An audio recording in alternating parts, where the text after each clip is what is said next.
రోజమ్మేమో మా ముచ్చుమరి ఇష్యూ గురించి మాట్లాడుతుంది.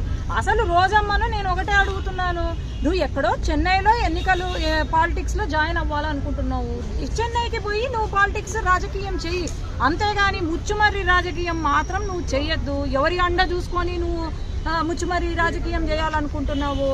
10 రోజులు జరిగిన వెంటనే మేము ప్రతిరోజు అక్కడే ఉన్నాము. అక్కడ ఎవరైతే ఉన్నారో పోలీస్ డిపార్ట్మెంట్ కానీ మళ్ళీ పైన హోంమంత్రి గారు కానీ అందరూ వచ్చారు. ఒకటే ప్రశ్న రోజమ్మకు, నీకు నిజంగా ముచ్చుమర్రి పైన ప్రేమ ఉండుంటే మరి నువ్వు వచ్చినావా? నువ్వు వచ్చి పరామర్శించినావా? లేకపోతే ఈ వరదలు ఏవైతే ఉన్నాయో వరదలలో నువ్వు ఏంది, నీ రోల్ ఏంటి? నువ్వు మేకప్ వేసుకొని అక్కడ కూర్చొని మాట్లాడటం కాదు, నువ్వు ఏం చేసినావు? కనీసం నష్టపరిహారం ఏమైనా ₹1 ఇచ్చినారా? లేదు. కానీ ఊరికే మాట్లాడడం కాదు. జగన్మోహన్ రెడ్డి గారు మరి ఆయన ఏం మతి స్థిమితం తప్పిందో మరి ఏమో అర్థం కావట్లేదు. నేను అదే అంటున్నా, వైసీపీ పార్టీ ఏదో ఆయనకు లండన్లో ట్రీట్మెంట్ ఇస్తున్నారంట. ఆ ట్రీట్మెంట్ ఏదో లండన్లో, ఆ పార్టీ కూడా లండన్లో పెడితే బాగుపడతావు నువ్వు కూడా. ఎందుకంటే ఇక్కడికి వచ్చి రాజకీయం చేస్తే ఎవ్వరూ ఒప్పుకోరు, అది ఈ టైంలో.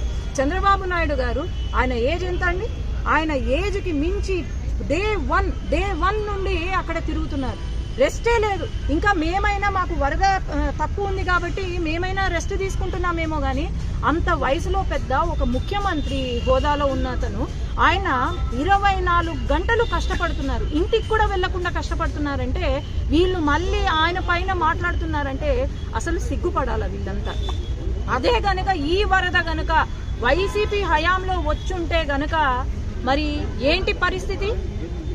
ఈరోజు వైసీపీ బోట్లు కొట్టుకొచ్చినాయి బ్యారేజ్కి, ఎందుకు వచ్చాయి?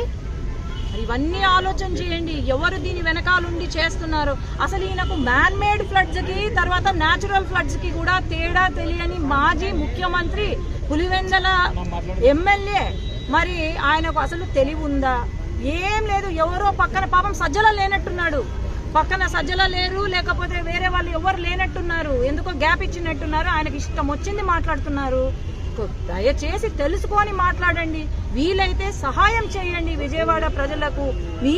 మీ వైసీపీ పార్టీ తరపు నుండి సహాయం చేయండి, అంతేగాని చిల్లర మాటలు, చిల్లర వ్యవహారాలు, చిల్లర చేష్టాలు చెయ్యొద్దు.